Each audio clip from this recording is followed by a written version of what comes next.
Selamat pagi adik-adik, kembali lagi bersama saya. Perkenalkan nama saya Maria Clara Pauline, biasa disapa Clarissa, asal Larantuka, sekarang kuliah di Universitas Flores, Fakultas Keguruan dan Ilmu Pendidikan, Program Studi Pendidikan Ekonomi, NIM 2021-210849. Hari ini kita akan belajar tentang kebijakan ekonomi pemerintah. Hari ini subtemanya ialah kebijakan ekonomi pemerintah. Ada masalah yang dihadapi pemerintah dalam bidang ekonomi. Ada 4 masalah. Yang pertama, masalah pertumbuhan ekonomi. Yang kedua, masalah pengangguran dan inflasi. Yang ketiga, masalah ketidakstabilan kegiatan ekonomi. Yang keempat, masalah neraca perdagangan dan neraca pembayaran. Oke anak-anak, kita akan lihat satu persatu faktor apa yang mempengaruhi masalah yang dihadapi pemerintah dalam bidang ekonomi. Oke adik-adik, pertama kita lihat masalah pertumbuhan ekonomi. Masalah pertumbuhan ekonomi adalah peningkatan dalam kemampuan dari suatu perekonomian dalam memproduksi barang dan jasa. Masalah pertumbuhan ekonomi ada 4 masalah. Yang pertama, ketidakserasian pertumbuhan ekonomi dan peningkatan kapasitas. Yang kedua, pengangguran dan kemiskinan. Yang ketiga, kelemahan daya saing pada pembeli. Yang keempat, terjadi inflasi secara berturut-turut. Oke anak-anak, yang kedua kita lihat tentang masalah ketidakstabilan kegiatan ekonomi. Masalah ketidakstabilan kegiatan ekonomi adalah kondisi perekonomian di mana uang yang beredar tidak sesuai dengan jumlah barang dan jasa yang ada di masyarakat, sehingga nilai uang bisa naik turun secara drastis. Masalah ketidakstabilan kegiatan ekonomi ini ada 4 faktor yang mempengaruhi.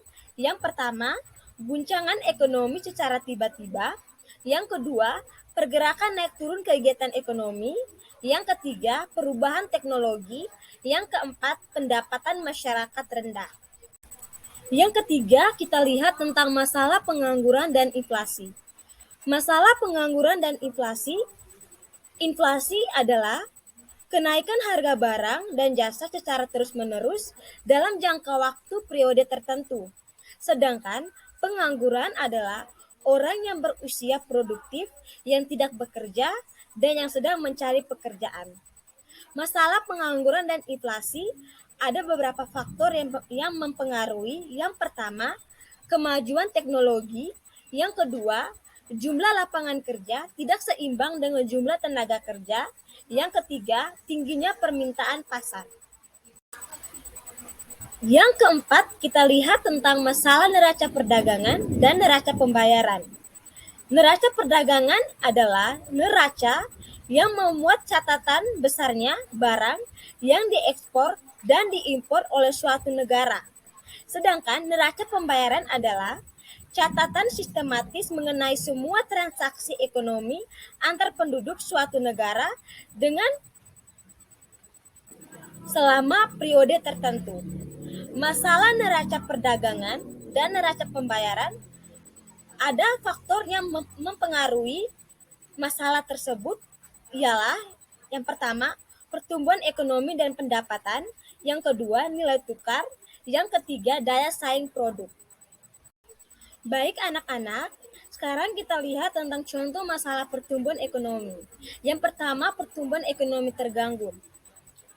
Ada masalah pertumbuhan ekonomi terganggu. Yang pertama, pengangguran dan kemiskinan menjadi permasalahan ekonomi tertinggi. Yang kedua, daya beli rendah pada inflasi. Yang ketiga, kualitas pada pertumbuhan ekonomi tidak stabil. Yang keempat, kelemahan daya saing pada pembeli.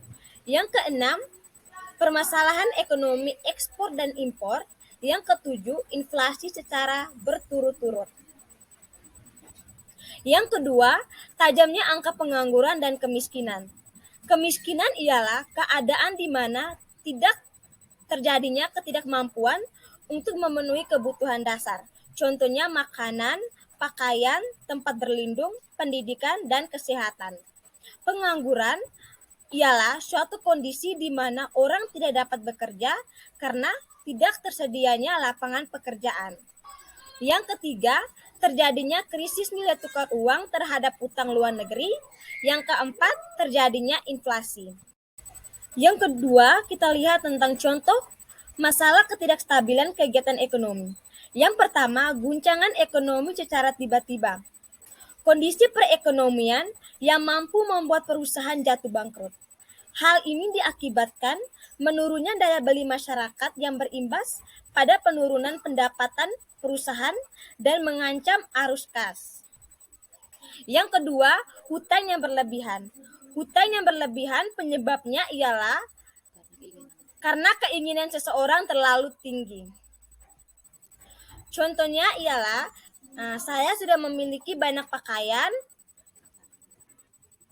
Karena mengikuti tren, maka keinginan saya untuk membeli pakaian tersebut. Yang ketiga, gelembung aset. Yang keempat, inflasi terlalu tinggi. Yang kelima, perubahan teknologi.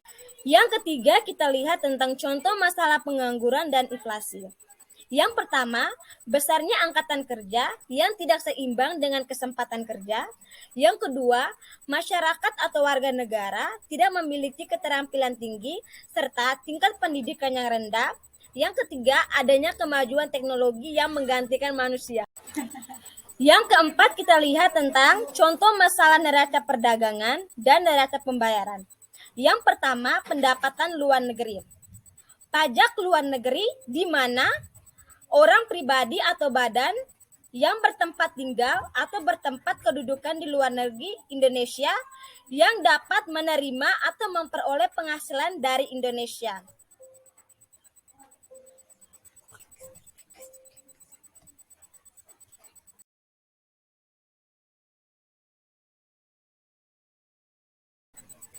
Terima kasih adik-adik atas partisipasinya. Materi kita sampai di sini. Sampai jumpa di minggu depan. Dadah.